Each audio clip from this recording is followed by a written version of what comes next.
Hello, Legal Helm listeners. Today, I am excited and delighted to be speaking with Elisabet Hardy, Chief Product Officer at Elite, a legal technology company that provides leading financial management and business operations solutions to law firms all around the world. Elisabet leads the global product strategy and development for a portfolio that includes top legal tech solutions like 3E, ProLaw, eBilling Hub, and Mattersphere. With over 25 years of experience in product and product marketing, Elisabet has built high-performing teams at Elite, Thomson Reuters, and others. Today, we'll be talking about the legal technology landscape and Elite's product vision for the legal market. Elisabet, hello and welcome to the show. Thank you, Bim. It's great to be here. It's my first debut on your podcast, so I'm excited to spend some time Likewise, with you today. I'm very happy that you're here. So for those of you that don't know, Elisabet and I first met, and I was trying to remember the first time we actually met. And I think it was 2011, if I'm not mistaken, in the Elite LA office, when I think you joined Elite at that time. And I still remember you walking into the room and hearing about your product vision for the first time. And it was a really exciting time. And you kind of brought a whole different dynamic to the Elite portfolio. And that was a really exciting time for Elite because we were kind of transitioning from the Elite enterprise world into Elite 3 at that time. And a lot has happened since then. So it's very exciting to have you on the show because obviously there's a lot of history, and I've kind of seen the journey that you've kind of gone on for more than a decade, it must be now, with the Elite product portfolio. So I'd love for you to tell our audience a little bit about, firstly, the journey that led you to Elite and how you got into the product management field. Absolutely, and thank you for dating me there as well. You know, I was just with a customer yesterday, and everyone was going around the virtual table doing their introductions, how many years they've been, and I have decided to cap my experience at 10 plus with Elite, because I think as I add years, it's just a reminder of how fast it's gone, and the age are adding to all of us. But it's been really exciting. And I think when I first joined Elite, I remember meeting you and some of the other team in our office there at the time, which was in Culver City area, and thinking, wow, what a talented team, but what an opportunity at hand here. Because if you remember back in those days, we were very, very early on to even talk about technology, and cloud wasn't even on the docket. And I remember having conversations around delivering capabilities on mobile devices, which was a brand new thing in the legal industry at the time. So what really attracted me to the legal industry, and then obviously joining Elite specifically, was I just saw such a wide and deep opportunity for innovation, really bringing technology to the forefront of helping law firms reach that next level of how they operate, where they gain efficiencies, use technology to be better at what they do, and how they ultimately serve their customers. And I think as we fast forward to where we are today, I'm not sure anyone could have expected how fast it's gone especially the past couple of years from when we started back, which is now for me almost, like you said, 13 years ago. So it's great, and it's good that there's still so many familiar faces, even though if new people have come into the industry, which I think is a good thing, there's still some familiar faces around there, both in other tech vendor organizations as well as customers and Elite employees that have joined law firms to work, and Elite employees like yourself that have started up their own outfits and organizations that we can partner with. Yeah, no, absolutely. It's very interesting when we bump into people within the legal industry, and it is like a family, right? It's like having an extended family where we kind of all, a lot of us know each other and have a lot of history. So it's kind of a nice place to be, because both combined with kind of the partner ecosystem, vendor ecosystem with integrated products and customers, you know, it does become a nice place to be. And we must like something about it because we're still here many years later, right?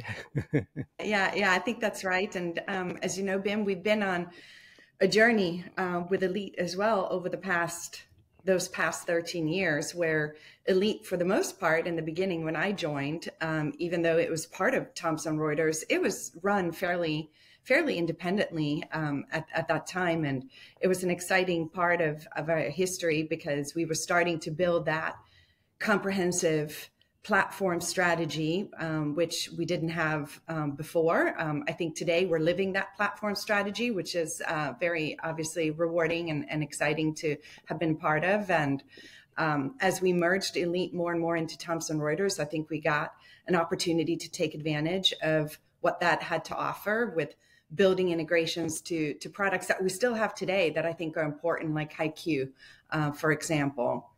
And then fast forward to where we are today, as we turn into 2025, we will be inching closer and closer to almost 2 years of being an independently operating company again. So it's been a whirlwind. Indeed, and exciting to see what happens in the future.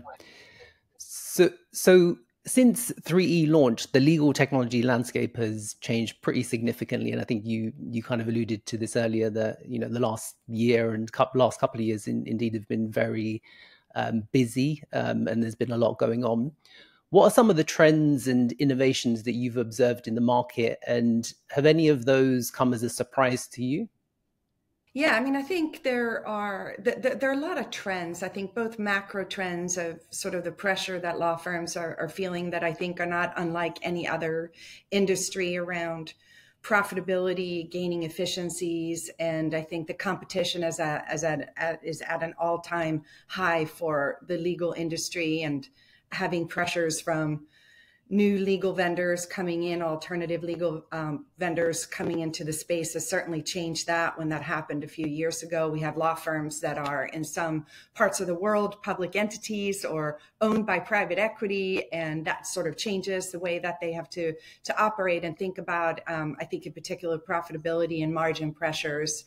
But I think outside of sort of thinking about the macro trends, I think to me, what has stood out over the last, I'd say 12 to 16 months, is the notion around digital transformation is very much at the forefront of what firms are either putting plans around or starting to execute against a plan to get to a point where they reach digital transformation, between moving their applications to the cloud, taking advantage of technology in a very, very different way than I've seen before.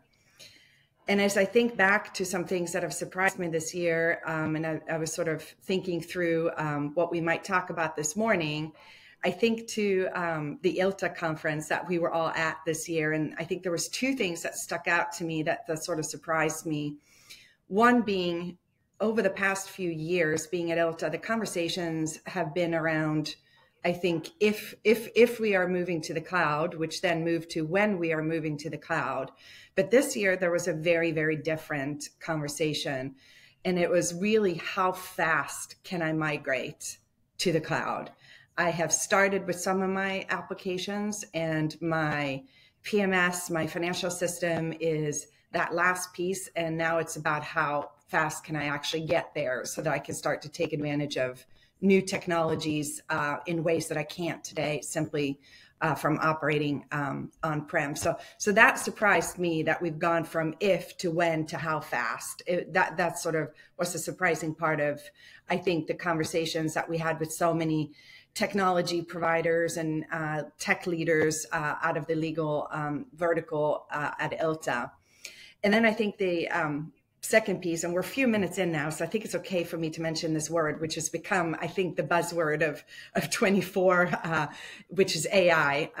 And I don't know if you were in that vendor hall at ILTA, you saw almost, I think, every company that was there had something about AI on their billboards or in their marketing materials. And that conversation has really moved rapidly. I don't think it's surprising, but I think the surprising piece is, I don't think necessarily that we have seen all the levels of maturity around the AI conversation, which I'm sure we'll dive into here in a little bit. But that was another part that I think, wow, it's it's not only here, but it's here with sort of a vengeance. It's definitely the big topic, I think, of the year. And then the last piece I will probably say, which has surprised me, I guess, a little bit, is how ready our customers are to really focus in on scaling their operations. And it really doesn't matter whether a firm is large, global, or mid-sized, smaller, just operating in one jurisdiction. This whole notion of scaling operations, I think, is going to be something as we look into 2025 and beyond, is going to be the topic that we spend more time on than let's get to the cloud. That's just one step of the journey. And we're starting to have the conversations much more about the scale of my operations. Where can I leverage what I have today, what I will have tomorrow to get that scale? And I think that comes to some of the macro pressures that firms are feeling. Yeah, as well. I think you make a really good point about the kind of change and shift in mindset around how fast a firm is now willing to kind of consider moving to the cloud. And actually, a lot of the conversations that we at Helm 360 have been having with existing customers on the 3 platform that might be on-prem today really do align with what you've just said. And I was having a conversation with a customer recently, and one of the driving forces for them making a decision was the fact that they had to basically plan for a big hardware refresh on-prem. And they're weighing up the cost of that versus actually, does it now make sense to move to cloud and not have to worry about that in future? Because just the fact that they have to do that every few years is a big intensive exercise. There's resource that has to be allocated to that to make sure that they get it right. And then there's the whole logistics of actually getting into a data center, securing it, and all of the other pieces of the puzzle. So that seems like one of the driving factors. Are there other factors that you're seeing that are kind of influencing a firm's decision to say, actually, let's try and move faster? Yeah, I mean, I think you bring up a good point. I think there's so many firms that are facing those really expensive hardware refreshes, and the question being, is it time to think about things differently? And I think that's where the speed comes up, because those hardware refreshes, as you know, they come with a deadline, and the deadline is what it is, and that's what they're up against. But I think the other things that are sort of speeding up and kind of getting back to that comment that I made about, it's about how fast can you get me there, I think is the notion of just realizing that certain types of advancements in technology can't be leveraged on-prem. And I think there's this notion of how long can we afford to wait before we take advantage of things like AI, machine learning, or even just connecting and extending experiences into other types of software vehicles or applications that end users are using. And I had a really good conversation just the other day with one of our long-standing customers. And while they are up against a hardware refresh, just like you said, the other notion is, how far behind are we going to fall if we wait? And it's not just about, like I said, getting to the cloud. It's about, we can't take advantage of some of these new innovations because they're simply not being published to the on-prem versions of software anymore, or never probably will. So I think that's the other thing that's driving that speed. And then I think the third part is, how many more upgrades are you going to invest in on-prem? They're not cheap. They are time consuming. They take up effort from a firm's capacity perspective. So we have a lot of customers, and I think this happened a lot this year, that had started for us an on-prem upgrade for 3E, and sort of quarter through that process, just stopping that and saying, why are we doing this when in a year we might just be doing another move to move to the cloud? Why don't we just do it now and skip having to do multiple hops and multiple steps to get there, or get ourselves into some sort of a hybrid situation, which I don't think is preferred either anymore by customers that we speak to. So I think it's those vectors that are driving it. But I think at the heart of it is, I think we're finally there where digital transformation is a real thing for firms. And I think you've probably seen this as well. I'm curious on the conversations that you have, but we still have C-level CIOs and CTOs that are being tasked with transforming the firm, and innovation officers that are joining firms to really drive change. And I think that's helping accelerate the speed as well. Absolutely. I think that's also a big driving force, because I think when firms are kind of looking at the technology stack as a whole, right? Obviously, Elite being a significant part of it, but there's a lot of other systems that are interconnected to that. And I think previously, what firms have been doing over the last few years is thinking about how do we move some of those systems that maybe sit on the side, that maybe have less exposure to the cloud. But actually that really then becomes a little bit of a challenge when you don't really think about a cloud first approach to the other core systems like Elite 3E, because the topic of then, integration and how you integrate those cloud systems together becomes a little bit more challenging, because now you've got a hybrid environment. And actually it's a lot easier to kind of connect the dots between cloud systems than maybe bringing stuff on-prem and in the cloud. So yeah, really great points. I just want to kind of touch a little bit around security as well, because I think some of the conversations that we have also drive around, like, is it more secure for me to move my system into the cloud or not? And I'd love to hear your view on how you kind of tackle that conversation with customers that might be in a little doubt, right, about how much more secure or less secure it is moving their system to the cloud. Yeah, I mean, you won't be surprised by hearing me say that, yes, it is more secure to have your system in the cloud. And I think from an Elite perspective, we've chosen Microsoft as our partner to build our technology on top of their cloud infrastructure, building that on top of Azure and taking advantage of what they are doing with their cloud platform. But I think, though, one thing that I think is sort of interesting is, yes, we are having security conversations, but not the same way as we did a couple of years ago, when I think really there was this notion that we can protect our systems, and ultimately it's really about protecting your customers' data, or the law firm's customers' data, that is. I think we were having much more intense security conversations a couple of years ago. Whereas today, I think the understanding is so much more mature around what are the security protocols that come with being in the cloud. And then I think there is a general acceptance by most CIOs and CTOs across law firms today that we cannot possibly keep up with and invest the same amount in our security infrastructure as Microsoft can. I mean, if you look at the sheer numbers, that sort of instantly makes sense. That is what they're thinking about every single day. As they wake up, they have thousands of people that are working on how to break that next thing.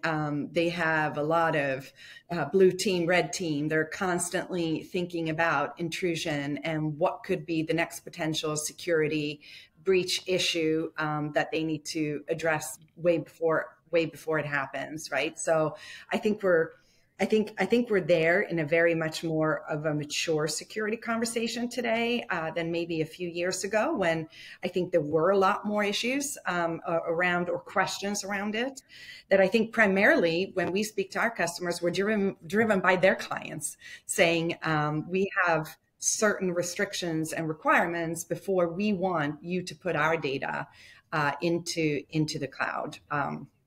But I think too, we're very fortunate to have a really strong relationship with Microsoft, and being able to really have a hand-in-hand working relationship with them to make sure that we invest in our applications the right way and focus on security the right way when it comes to how we protect data, how we protect integrations when data is moving, or if the data is at rest, how we make sure that we have the right disaster recovery policies, and that we keep, not only do we keep what Microsoft states with Azure, but on top of that, we're putting additional requirements around how we operate and how we support our customers. But security is always going to be a top item to invest in, to think about, to work with. But I think that partnership that we have with Microsoft and what we selected way back when to build our software on top of, I think was the right decision, and I think a decision that's being well received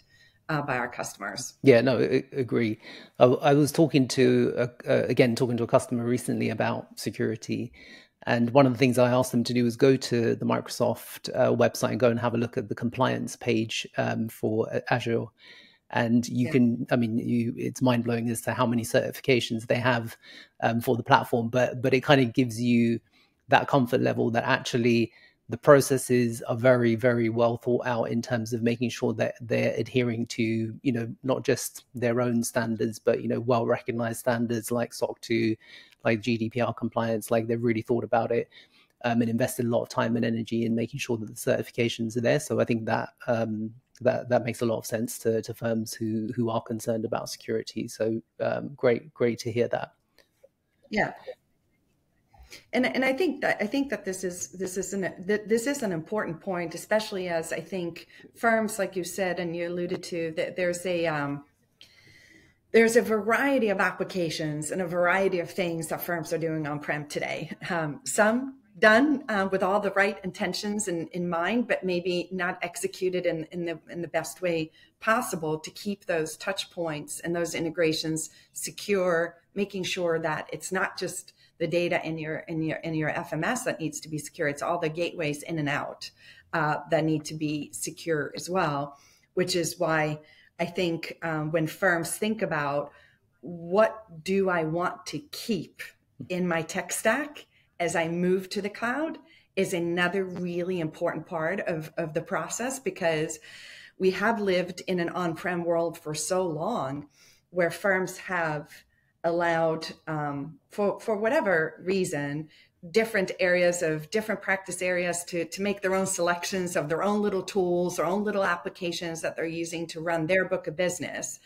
And I think when you move to the cloud, you just have to be very diligent, I think, especially if you're the person in the firm that's waking up thinking about the tech stack and what's the future of the tech stack that we need. I think that there is a process to go through and really consider carefully, how do you consolidate more? How do you pick the partners and the providers that are really going to be able to support you in the long haul, that are going to be able to scale with security, with performance, with operations.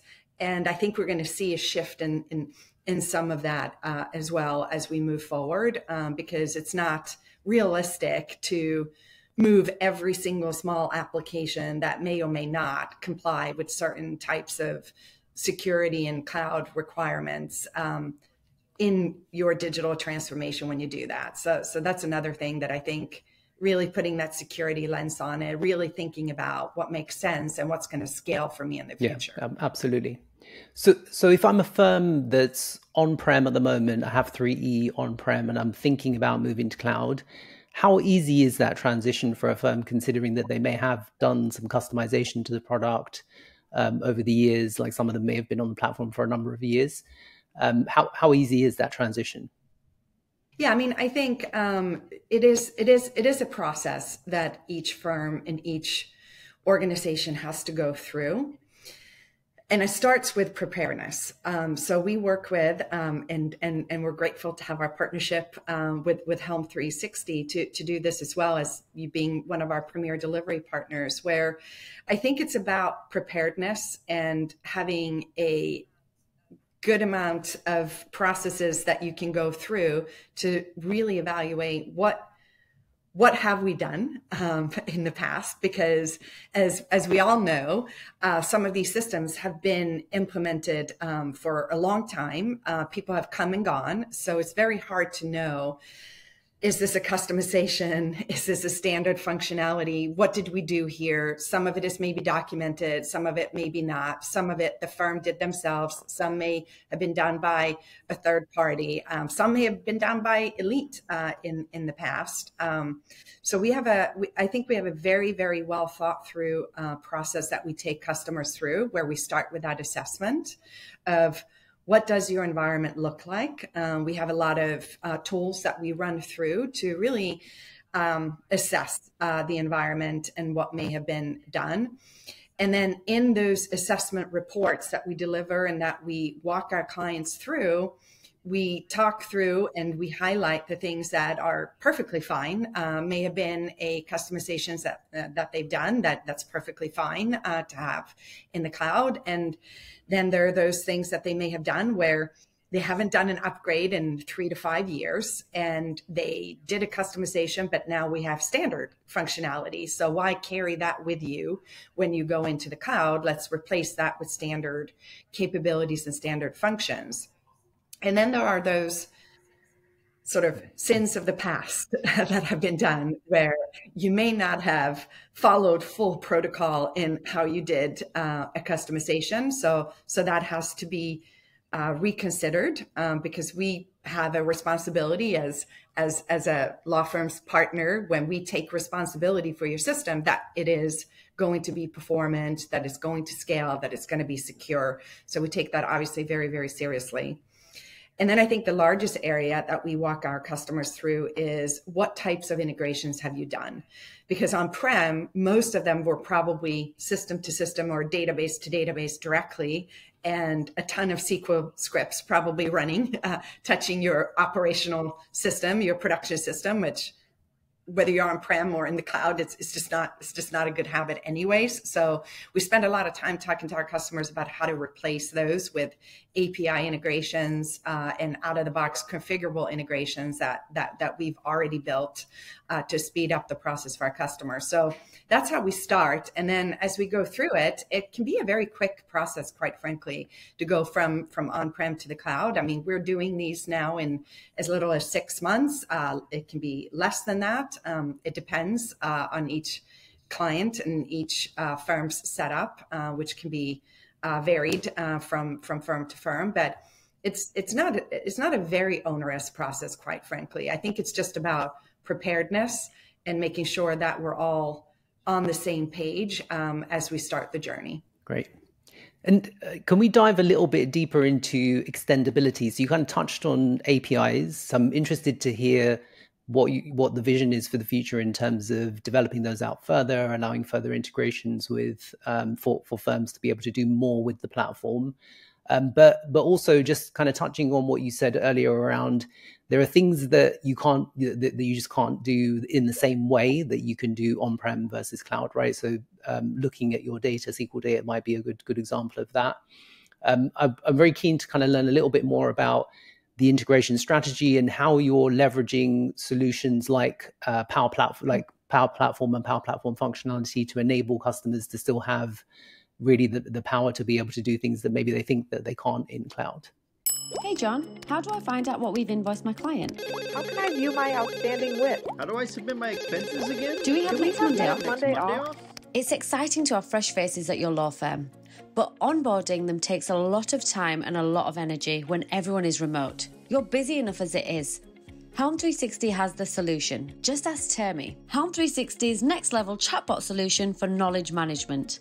Termi can answer many of your new hires' questions for you without distracting you or anyone else at the firm. This means fewer frantic emails, fewer help desk tickets, more time and more focused productivity for everyone at the firm. Working with Termi, you can have those eager new employees up to speed in a snap. They may never need to ask you a question again. Check out helm360.com/Termi to see Termi in action and find out how it can make onboarding new hires as easy as sending an email.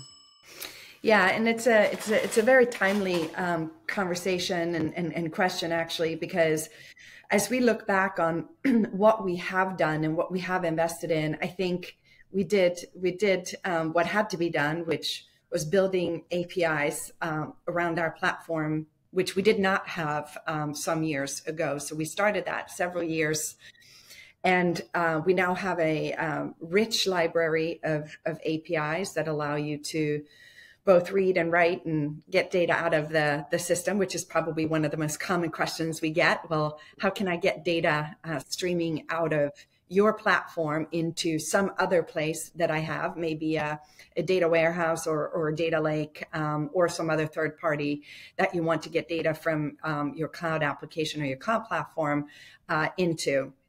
So that's always been part of our investment strategy and continues to be part of our investment strategy to make sure that we have rich APIs that are well documented, that can be used to scale and leverage for all the different third parties and or the firm themselves. But that's really just one part of what we're doing from a platform perspective when it comes to being open and being connected. The second piece, which I think is probably a little bit more of the interesting part from what can be done using these APIs, which is really to extend the experience from 3E into other applications.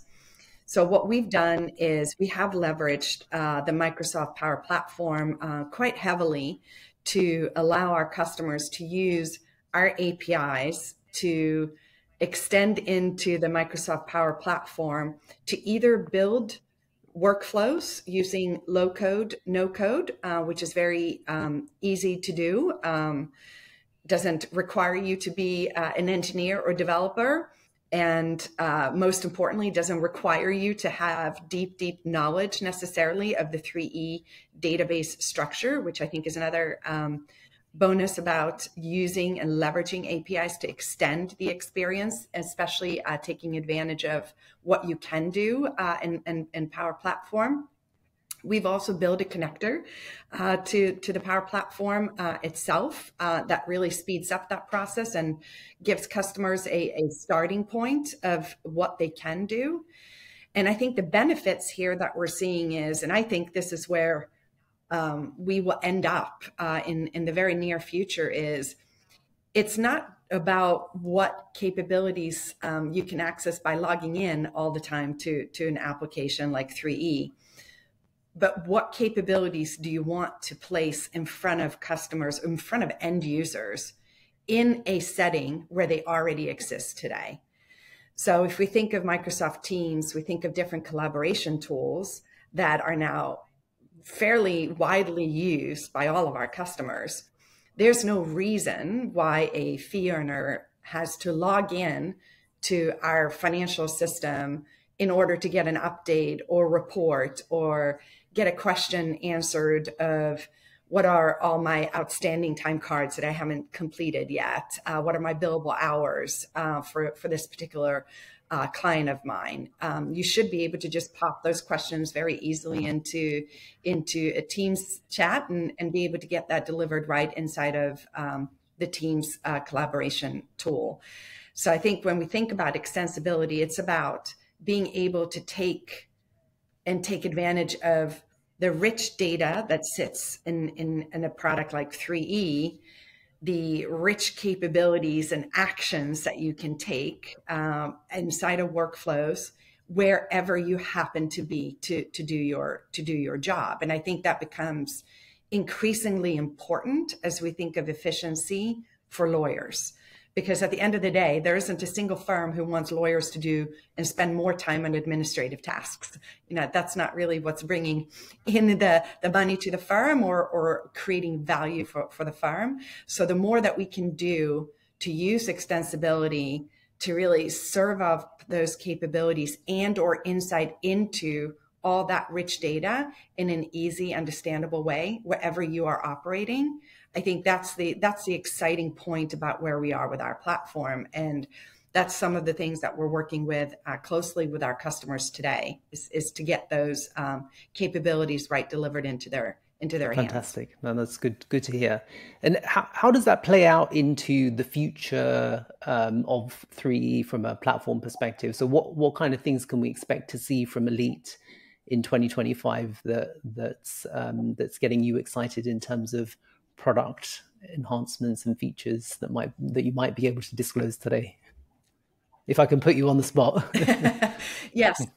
So you heard it here first. You heard it here first of what's coming. So I think we touched on a couple of things that are always going to be part of what we invest in.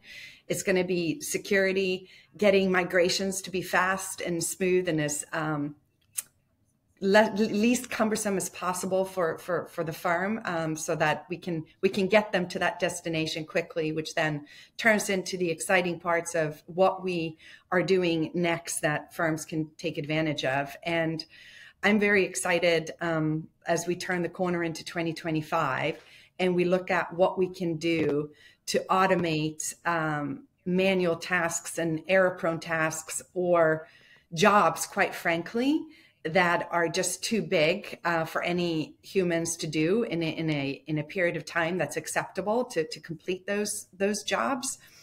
So we have, and you will see this, and we'll have some more announcements on this in the early parts of 2025. But we have taken what I think is a maybe slightly different approach to how we're leveraging AI than what I've seen from some other platforms in the market, that we have gone through in a very thoughtful way, looking at the business processes that move through in the 3E and eBilling Hub platform, and staked out where we think we can use modern technology to either eliminate a task that you don't have to do anymore, speed up that task, or get you to the point where you can get different intelligence delivered into your workflows in a new way that you didn't have before.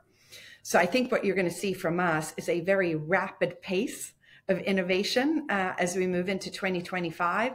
And a lot of that is going to be focused around AI agents that can take over some of the jobs that you have to do running your operations today. You're going to see us leveraging AI to bring new intelligence into workflows. And I think we're going to have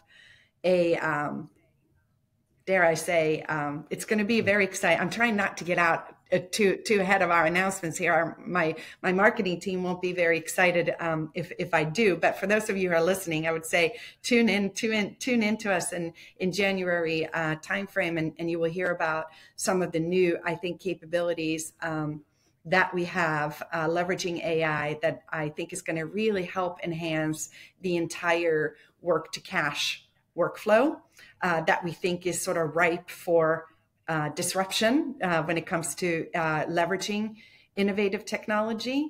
And the firms that we've showcased some of the new things that we are working on, I think are very, very excited, because at the end of the day, if we can make that work to cash lifecycle faster, less error prone, more accurate, and ultimately get days outstanding or the lockup period shortened for firm, that's real value. That's real value that we can provide to our customers. So I think you're going to see us focused heavily in that area around innovation, and at the same time, not losing sight of still being able to deliver really, really good core capabilities across all of our applications, which is, at the end of the day, we need to make sure that our end users have everything that they need to do their job efficiently, because without that, we're not doing our job as their preferred partner. Wow, very, very exciting stuff coming down the road. So looking forward to seeing that evolve.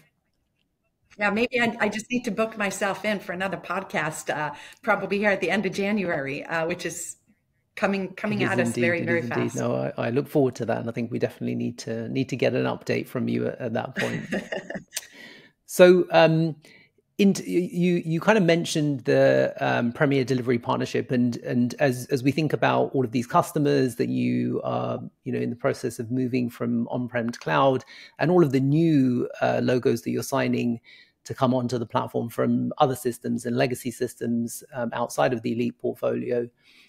Tell us a little bit about your kind of strategic thinking around the Premier Delivery partnership, of which Helm 360 is one of three.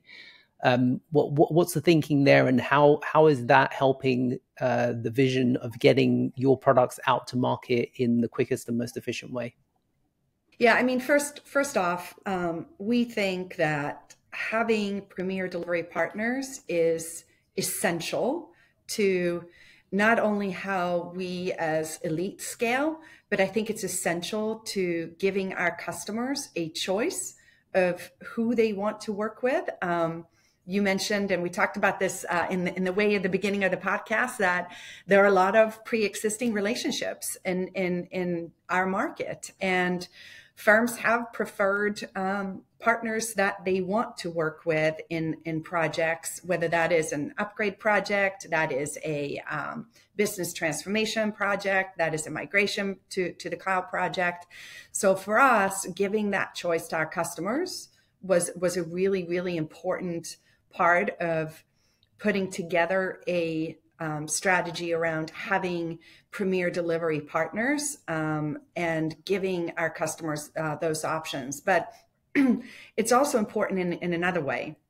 I think often there are service delivery outfits that may be able to perform all kinds of jobs and projects on behalf of law firms, but they may not be close to the software provider. So the key part of being a premier delivery partner is that, and I hope, and I'll put you on the spot, Bim, here, but I hope that you as a premier delivery partner feels this, because the whole notion of you being an extension of us means that you have to be also a part of Elite. So being inside of those sort of four office walls of Elite and understand not only how does our technology operate, what are we doing next, and how do we partner together to really be a unified team to serve our customers.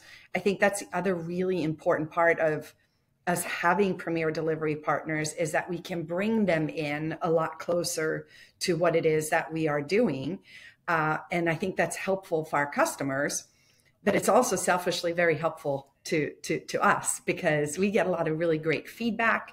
We get a lot of great input that you're hearing from customers that you're working with, so that can help shape and form what we invest in and how we deliver our capabilities going forward too. So I think for us, it was a critical step in how Elite is forming us as an independent company. And I can say from experience now, having been part of the program for a while, it has been hugely helpful for us to be that one step closer to the Elite team in terms of understanding what's happening, what's coming down the pipe, so that we can educate the customers through the trusted relationships we have, right? Because a lot of the time we're having firms come to us to talk about our experience of delivery of your solutions, and almost having a little bit of an independent view. So it's not necessarily the vendor in this case telling them that the product is great. It's actually us, from the experience that we've had delivering the product successfully to other firms all over the world, and being able to bring that knowledge and expertise to those firms that are considering those options, and learning from best practice and evolving our tool set for delivery to make sure that they've got the right solution in front of them to actually go to the 3 cloud solution. And there's certain things that I think often are underestimated as well. And I think, going back to kind of talking about AI and some of the implications of what the AI functionality will bring to the table for not just Elite 3E, but any product that's out there, is really a lot. There's a large dependency with any AI solution in terms of making sure that the data that is being leveraged is in a good state.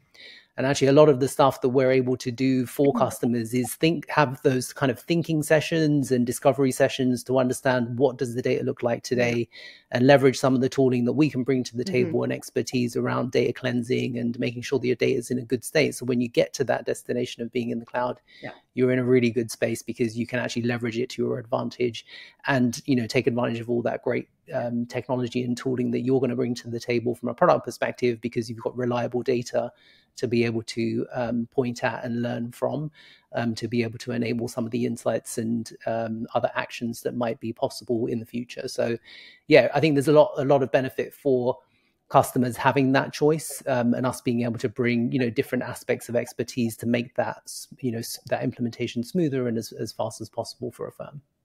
Yeah, absolutely. And I think that kind of goes to that topic that we talked about a little bit about, which is how can a firm prepare themselves to make that journey and make the process of migrating their PMS to the cloud. And I think having a premier delivery partner alongside of that is really good. And I think as firms sort of look into what they can do in 2025, if they haven't already started on this journey, is to really not wait any longer, but to do an assessment of their on-prem environment, so they can go through the things that may or may not be well suited to bring with them, but then also start to plan out for what are we going to want to do when we are in the cloud? What are our goals of transformation? What does that look like for us? Where do we want to gain efficiencies?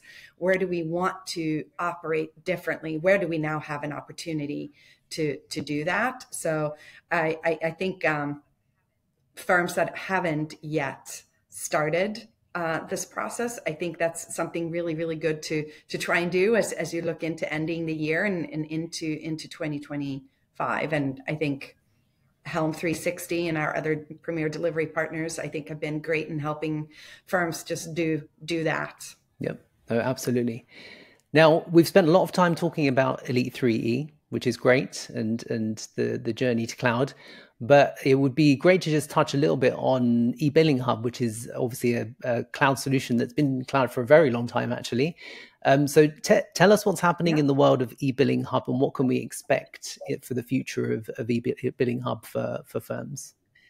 Yeah, and I think one of the things that you will see from us as we turn the leaf into, and we turn our attention into 2025, is we are going to start to speak about all of our cloud applications more as a solution of applications and capabilities that work very well together. We tend to be very focused on talking 3E, then we talk eBilling Hub and other products that we have in the Elite portfolio. But for us, eBilling Hub is a critical component of what we offer to our customers, and making sure that e-billing is as tightly integrated as it possibly can be with the other financial workflows that you have is a key priority for us. And we have done a lot of that already today. But I think what you can expect us to see is to take advantage of not only the data that sits in eBilling Hub and combining that data with some of your financial metrics that you have in the financial system of 3E, but also how can we start to harness the wealth of information that sits within all of our billing guidelines that have been collected up and refined over years, and use them in ways that are going to change the way that you can start to operate in that work to cash life cycle. That's really important. So we think about first getting and onboarding your client, but then as you start to enter time, you start to prepare your pro forma, you start to prepare to send the bill out. We have additional things that we believe can be very, very beneficial in making that process less error prone by leveraging and embedding additional intelligence that we have from eBilling rules that happen to sit inside of the eBilling Hub product today, and bringing those two closer and closer together. That's going to be a big part of some of the things that you'll see early on next year.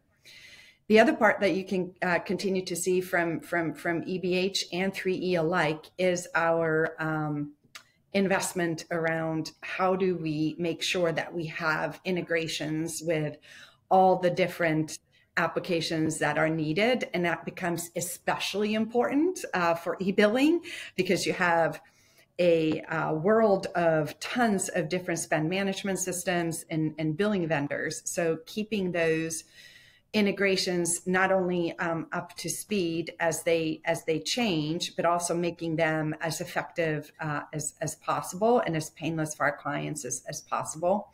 And then keeping up with all the changes in outside counsel guidelines, which is, I think, an ever moving target for law firms to keep up with.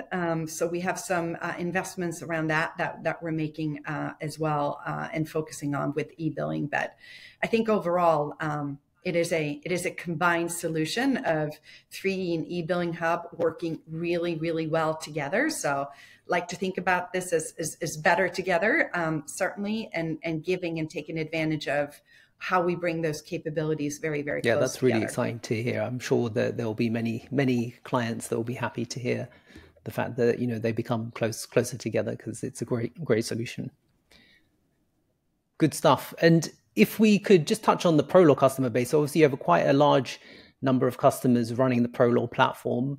What can they expect from Elite over the next, 12 to 18 months?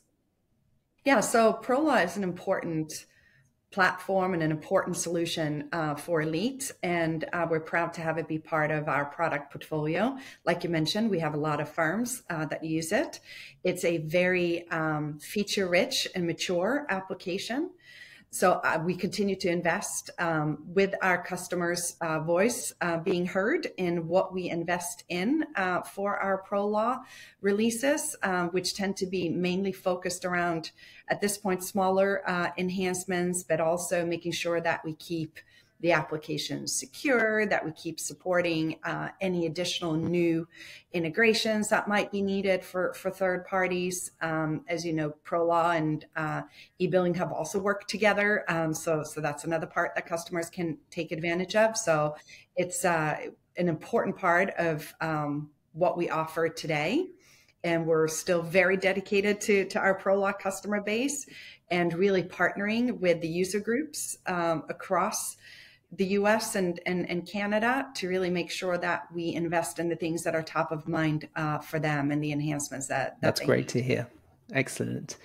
So in terms of looking ahead to the future and thinking about some of the challenges that law firms face, and some of the real challenges that they face, and I think you kind of highlighted this in our conversation about ILTACon, where you can kind of imagine that if you're sitting on the side of a law firm today and they're looking at technology investment as a whole, and they're thinking about what solutions to implement, they are literally bombarded with hundreds of, if not thousands, of AI solutions that all do different things and have different takes on how to solve a problem, but all fundamentally built based on some of the AI technology that's out there. And then there's solutions like the way that you kind of described some of the involvement of an existing SaaS platform like 3E Cloud that will be incorporating AI features into it to enhance the way that it can operate for a law firm. What advice do you have for law firms that are basically thinking about how they should spend their money over the next 12 to 18 months, because they have a big challenge in front of them to make product selection and make that meaningful? What kind of things should they be thinking about, and how do they make good use of their technology spend for the future? Yeah, I think my advice would be, and this is again just speaking with so many C-levels for firms around the world, which is I would kind of bucket the advice into three parts. I think the first part is be realistic about what AI it can do and what AI is actually good at doing and the problems that AI is good at solving.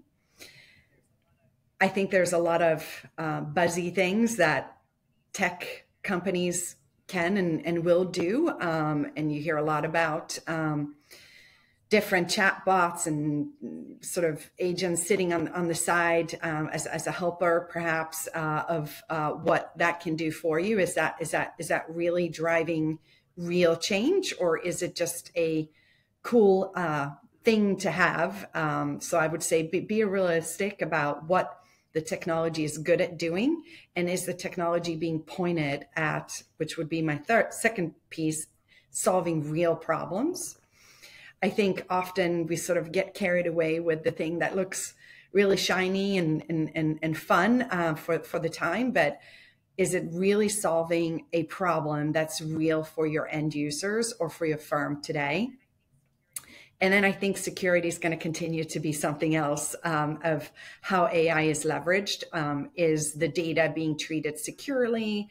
How are AI vendors or AI technology using your data to train their models?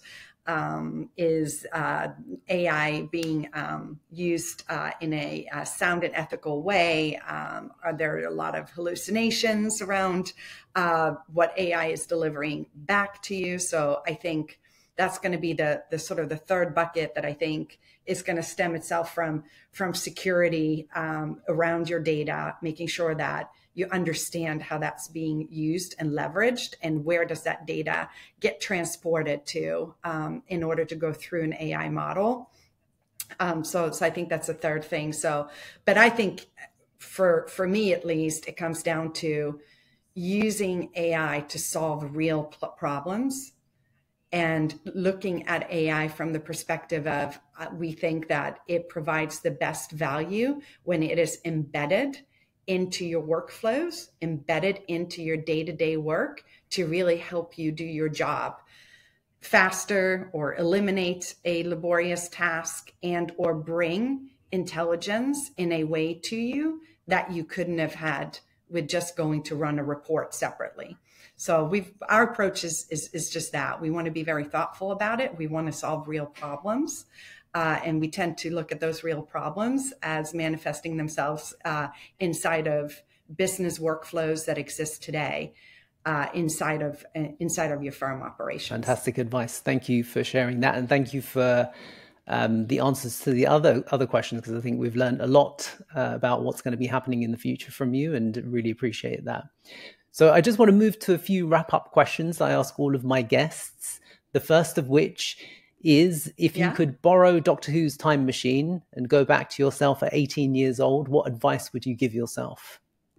Oh my gosh. I'm gonna give a sort of fun personal advice versus a work advice. I think I should have started running a lot earlier in my days. So I picked up running very late in life, just the last few years. And I keep thinking to myself how much better I would have been if I'd started to do this when I was 18, or given myself the advice that running is actually good for you. I probably would have been in my sort of fantasy mind, maybe a little bit faster, a little bit better than what I can possibly become today. Good advice. My daughter is making me run at the moment. She's 8 years old, and she's very energetic and loves exercising. So literally, like every Saturday morning, she'll make me wake up, and we'll be running around the house, going for a run outside, playing football or whatever. But that's very good advice. The earlier you start, the easier it becomes a habit. And yes. The earlier you start, the easier it becomes. But it's become a hobby that's has been really fun to take up as of late. And I did just do my first marathon this year. So it's never too late.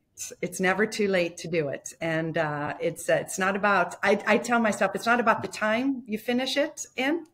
I have to tell myself that, because I'm never going to be that fast or good because I didn't start early enough.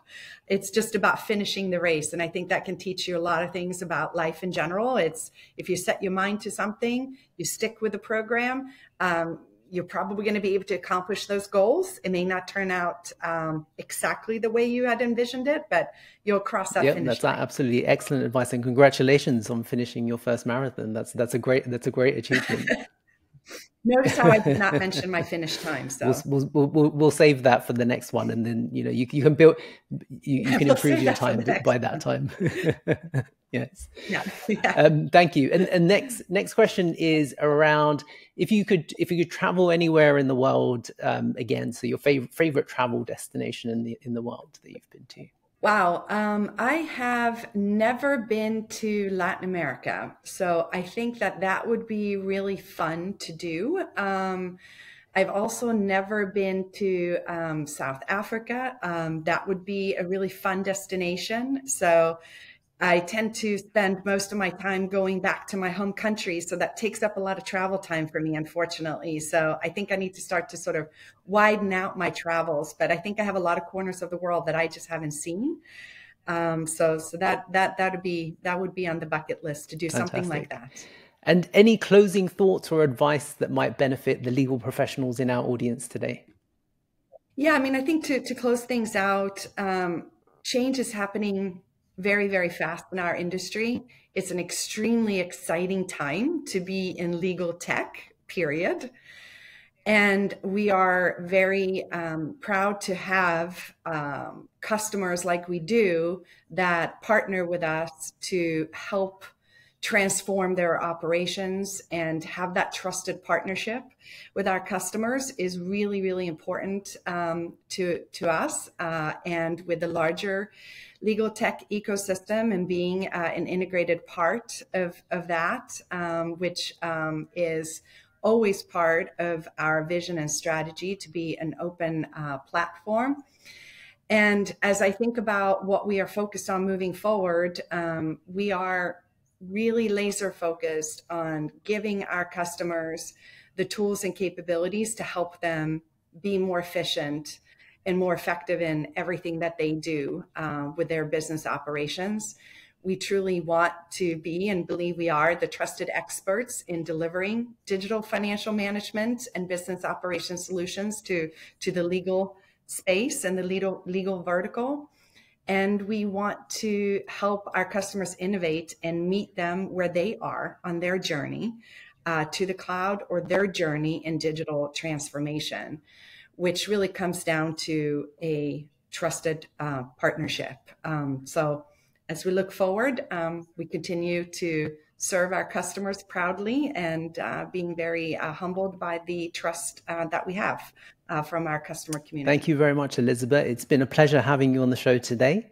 And thank you again. It's been a pleasure being here. Thank you for having me, Bim. We hope you enjoyed today's episode of The Legal Helm. Thank you as always for listening. If you enjoyed the show, please like and subscribe on iTunes or wherever you get your podcasts. It really helps us out.